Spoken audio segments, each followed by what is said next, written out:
Go to any Supercross race in person and you would likely assume that each and every rider on the track is making a good living racing their dirt bike as a professional. After all, they are racing in NFL and MLB stadiums most weeks. However, when you look into the backstories of these riders, newer fans would be shocked to learn that all but a handful of riders will turn a profit on any given race weekend, let alone make millions in a season. For years, the sport has survived due to dirt bike enthusiasts literally risking life and limb, all for the chance to race on TV, with the outside chance of impressing a factory team or big sponsor.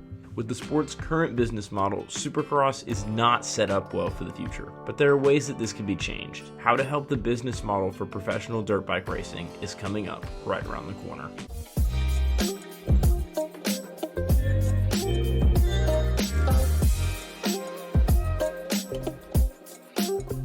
Before we get into the changes that I am proposing, let's take a look at the current business model for Supercross specifically. The AMA is very secretive about this stuff, but if you look hard enough, you can find some pretty interesting information. The night show payout in this example comes from the January 16th, 2021 race in Houston. While the winner takes home $12,000, the rider who finishes in last place in the LCQ barely nets over $1,000.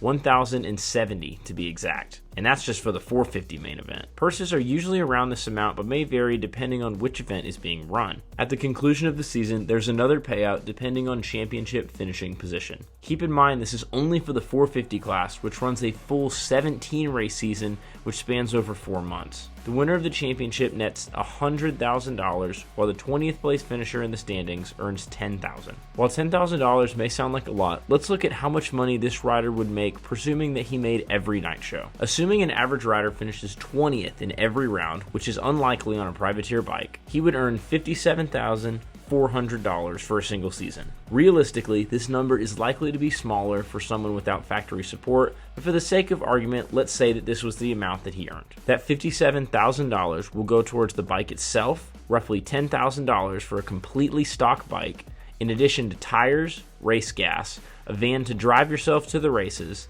gas for the trailer, food, hotel, spare parts, and riding gear. None of this that I just mentioned even includes medical insurance for crashes were anything at all to go wrong. Even if a privateer effort made every race, the bike is nowhere near as fast as the factory efforts. Round 10 of Supercross saw riders 22 through 7th place get lapped by the leader. Even some of the guys getting lapped are on fast factory bikes, giving the privateer essentially no chance to compete with the top factory guys on pure pace. Even high-level non-factory riders do not have the equipment needed to even stay on the lead lap in a 450 main event. In short, the system does not favor the small teams. But are the top guys to blame? Absolutely not. Realistically, the only riders that are making money comparable to major sports are your factory team riders. These are outlets that are funded in part by sponsors, but also by the manufacturers in the United States. For example, Ken Roczen and Eli Tomac both have a net worth of over $4 million.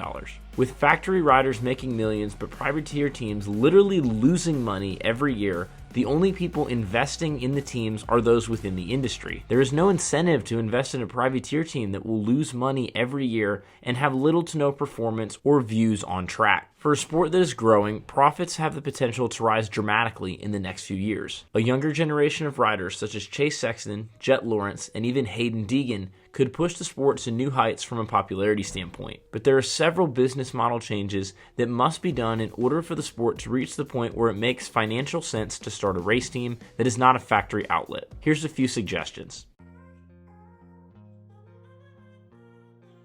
Over the years, Supercross has had a tendency to stick within the industry when it comes to marketing. Yes, the industry can seem rather large, but when compared to other forms of motorsport or even other sports in general, it's quite small. For this to change, Supercross needs to market the riders, not the teams, to the general public. If you go to a race and want to buy a rider's merchandise, you will be extremely disappointed by the selection of gear available. What the riders are able to sell is very limited, and even if they do have merchandise, it's not at all what they'd be wearing on the track. What needs to happen is a willingness by both riders and teams to embrace the idea of selling products similar to what riders are actually using on the track during the races. Look at the NFL.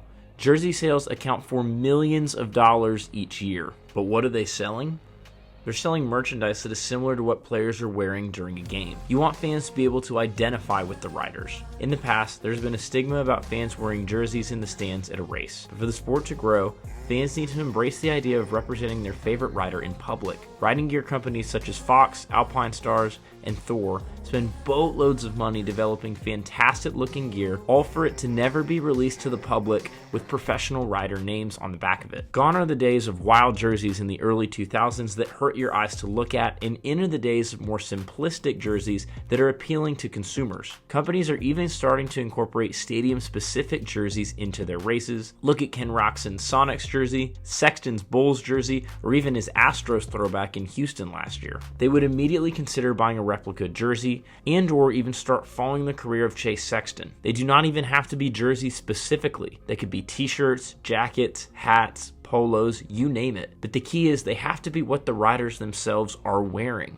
You can't find that online right now. Currently, if you want to purchase Supercross merchandise, you are left with horrendous options provided by the series or team merchandise that is not rider specific or intriguing to buy. But what Supercross fails to realize is that it has never been about the teams, it has always been about the riders. Unlike in other team sports, Supercross fans tend to continue their support of their favorite rider even after he leaves a team. Marketing the riders will lead to a massive revenue spike while also providing free marketing to the public. Think about the exposure the series could have if 10 to 15-year-old kids would wear a rider's merchandise to school on a regular basis. If you've seen any episode of GDN, you've seen the Ken Roczen jersey in the background. Just wearing this in public has brought up conversations about Supercross and my channel specifically. It's free advertising. This doesn't even have to be a large endeavor for teams. The jerseys themselves are cheap to make, as there's no stitching on any of them. This was shown in Chase Sexton's crash, as when the bike hit the back of it, it literally ripped to shreds. They're not expensive. If it costs $5 to $10 to make each shirt, you can sell a replica jersey for $65 to $75, one that mirrors exactly what your favorite rider will be wearing that night. Don't want a jersey at all? Fine. Produce NASCAR-style t-shirts and sell those for $30 to $40 a piece, which is still cheaper than anything you'll find in the exact same football or baseball stadium on a Sunday afternoon. The goal of this is to increase the ability for riders, even smaller ones, to make money outside of the racetrack. Purse money is not enough for these smaller riders, and creating a realistic way to make extra money will go a long way in the sport. But there are other ways that this could happen. If you watched the Daytona event this year, you saw hundreds of fans flood the podium for the celebration following the 450 main event. This needs to happen in every single race. Encouraging fans to come to an event by allowing them to get on the track itself following the conclusion of a race is a practice that will increase fan engagement but also look good on TV, with potential sponsors seeing the benefits that putting their names all over the Supercross brand can bring to their own brands. The current podium celebration is boring. The interviews are good, but there is no fan interaction. Pro Motocross has seen some of their best and most popular moments throughout the years with fans near the podiums. Even take a look at F1. Seeing thousands of people on the track itself for the podium celebration is something that encourages fans to want to come back for next time. The fans themselves also get an up-close look at the logos that are adorned on the podium, giving more recognition for major sponsors. While riders gripe at the idea of a big-name sponsor coming into the sport and controlling them, sponsors with cash to pay for racing are a must to keep the series alive. Riders need to understand exactly what role they occupy for companies, a walking billboard. Rather than shy away from this, we need to embrace it.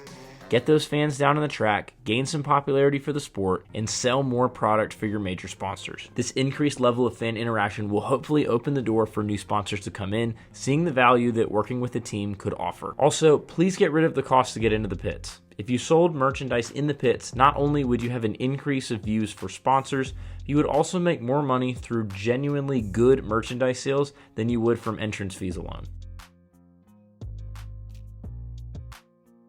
This goes along with the merchandise point that I made earlier, but why in the world does the AMA seem to always change career numbers? Austin Forkner alone has run the 52, 38, 33, and 24 in competition. This is extremely confusing because it forces viewers to relearn who has what number. The entire point of a number is to identify yourself. I do like the 100 numbers for those who have not yet earned double-digit or single-digit numbers, but there needs to be more consistency in the 250 class for the numbers that riders are able to run. In the case of Forkner, I would would have loved to see him stick with the 24 and build his brand around that number. Instead, you've seen him bounce around so many random numbers that his jersey has essentially lost all meaning. Young kids watching the sport want to identify with a rider. If their favorite rider is number 38 with Hayden Deegan, then their favorite number will be 38 for the rest of their lives. Don't change it for the sake of changing it. Keep it consistent. Constantly changing people's numbers in the 250 ranks is unhelpful and causes confusion for even loyal viewers of the sport. I run a YouTube channel, and remembering what number Cameron McAdoo is extremely confusing because it's just a little bit different than it was last year. If we want to grow the brand of riders, please do not change the numbers every season for the sake of it.